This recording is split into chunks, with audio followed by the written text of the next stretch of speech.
সে মুখ না খুলেই কাগজটিতে সই করে দিল। তারা মুখ না খুলেই বা কোনো রকম বচসা না করেই টাকাটা দিয়ে দিল। সে মুখ না খুলেই কাজটি আবার করলো। তো আজকের এই ক্লাসে এই সেন্টেন্সগুলোকে কিভাবে তোমরা ইংরেজিতে বলবে সেটা শিখিয়ে দিব। সেই সঙ্গে আরও কিছু সেন্টেন্স স্ট্রাকচারস রয়েছে অন্যান্য ক্লাসের মতো। তো মূল ক্লাসে যাওয়ার আগে তোমাদের সবাইকে আবারও আমার এই চ্যানেলে স্বাগত। তো আজকে যারা প্রথম আমার এই ক্লাসে তাদের উদ্দেশ্যে বলবো তোমরা অবশ্যই ক্লাসগুলি নিয়মিতভাবে দেখবে এবং নিয়মিত অনুশীলন করবে। তো যেই সেন্টেন্সগুলোর কথা বললাম যে সে মুখ না খুলেই কাগজটিতে সই করে দিল বা কোনো রকম বচসা না করি, তো এই সেন্টেন্সটাকে আমরা কিভাবে বলবো? তো এই সেন্টেন্স দুটি পাস্ট টেন্সে রয়েছে।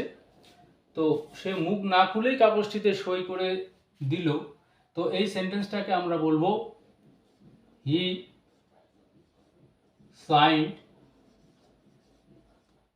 signed the paper. He signed the paper without a murmur. Without a murmur, এখানে মারমার নয়, প্রোনাউন্সিয়েশনটা অ্যাকচুয়ালি মারমার, অর্থাৎ আর এর যে উচ্চারণটা এখানে হালকাভাবে করতে হবে। তো he sign the paper without a murmur, সে কোনো রকম বচসা না করে মুখ না খুলে কাগজটিতে সই করে দিল। তো পরের সেন্টেন্সটি তারা মুখ না খুলেই টাকাটা দিয়ে দিল। তো এই সেন্টেন্সটাও পাস্ট টেন্সে রয়েছে। তো এই সেন্টেন্সটা আমরা কিভাবে বলবো? দে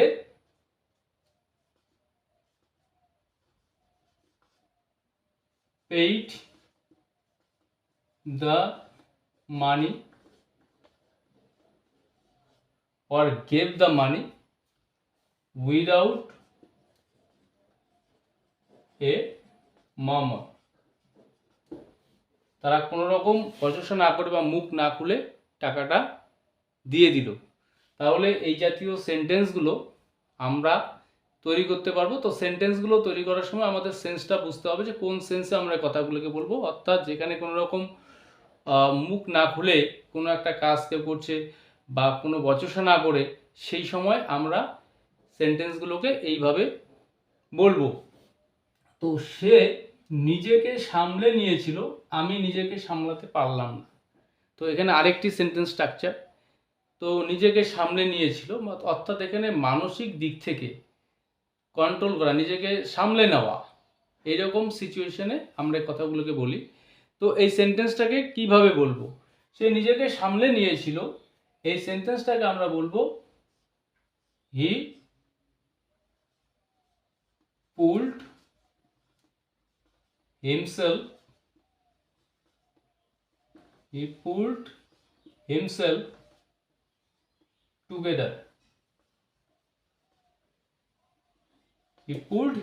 টুগেদার। তো এখানে একটি ইডিয়মসের আমাদের সাহায্য নিতে হবে। পুল সামওয়ান টুগেদার অর্থাৎ সামলে নেওয়া। তো এখানে সাবজেক্ট সে সামলে নিয়েছিল, হি, সেন্টেন্সটি পাস্ট টেন্সে রয়েছে। তো এই ইডিয়মের যে প্রথম অংশটি অর্থাৎ ভার্ব অংশটি আমরা পাস্ট টেন্সে নিয়ে আসবো। পুল ভার্বের সেকেন্ড ফর্ম পুলড, হি পুলড, তারপর হিমসেলফ টুগেদার, সে নিজেকে সামলে নিয়েছিল। তো এখানে সেন্টেন্সের প্রয়োজন অনুসারে আমরা এক এক সময় হিমসেলফ, হারসেলফ, দেমসেলফ এরকম ব্যবহার করব। তো সে নিজেকে সামনে নিয়েছিল, হি পুলড হিমসেলফ টুগেদার। তো পরের সেন্টেন্সটি আমি নিজেকে সামলাতে পারলাম না, বিপর্যস্ত হয়ে পড়েছি, নিজেকে সামলাতে পারলাম না। তো পাস্ট টেন্সে সেন্টেন্সটি রয়েছে। তো এই সেন্টেন্সটাকে কিভাবে বলবো? তো I could not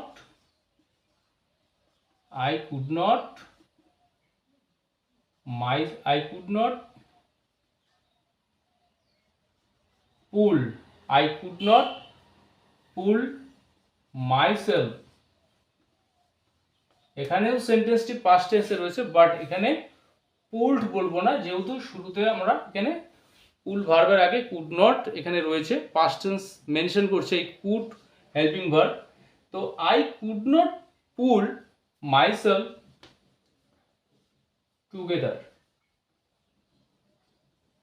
I could not pool myself together, আমি নিজেকে সামলাতে পারলাম না।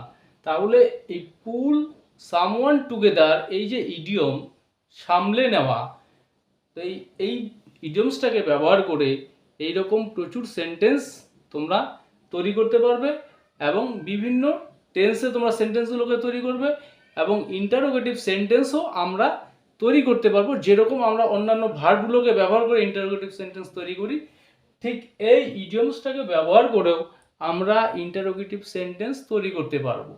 যেমন সে কি নিজেকে সামলে নেয়, এই যে ইন্টারোগেটিভ সেন্টেন্সটি বললাম প্রেজেন্ট ইনডিফিনিট টেন্সে, সেক্ষেত্রে আমাদের বলতে হবে ডাজ হি, বা সে কি পারে, can he pull himself together, সে কি নিজেকে সামলে নিতে পারে। তাহলে আমরা বিভিন্ন টেন্সে এবং বিভিন্ন রকম সেন্টেন্স তৈরি করতে পারবো। পরে আরেকটি সেন্টেন্স এখানে রয়েছে, সে নিজেকে সামলে নিতে পারে। তো এই সেন্টেন্সটাকে আমরা বলবো হি ক্যান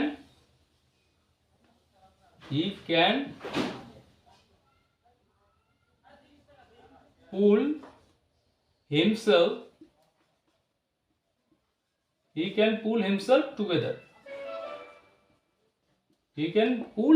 together. সে নিজেকে সামলে নিতে পারে, তার সেই ক্যাপাসিটি, তার অ্যাবিলিটি রয়েছে। তাহলে এই ইডিয়মটাকে ব্যবহার করে তোমরা এই সেন্টেন্সগুলোকে তৈরি করবে। পরে আরেকটি সেন্টেন্স স্ট্রাকচার রয়েছে এখানে,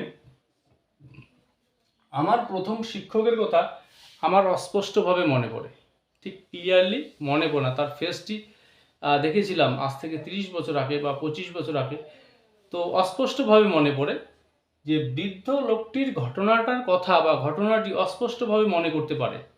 তো এই সেন্টেন্সগুলোকে আমরা কিভাবে বলবো? তো আমার প্রথম শিক্ষকের কথা আমার অস্পষ্টভাবে মনে আছে বা আমি অস্পষ্টভাবে মনে করতে পারি, তো এই সেন্টেন্সগুলোকে আমরা কিভাবে বলবো? যে আই ক্যান ভেগলি রিমেম্বার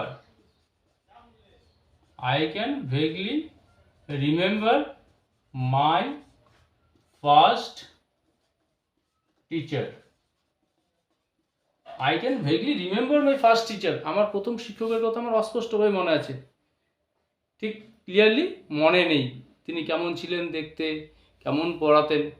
তো পরের সেন্টেন্সটি লক্ষ্য করো, বৃদ্ধ লোকটির ঘটনাটি অস্পষ্টভাবে মনে আছে, পুরোপুরি মনে করতে পারছেন না। তো এই সেন্টেন্সটাকে আমরা বলবো the old man vaguely remember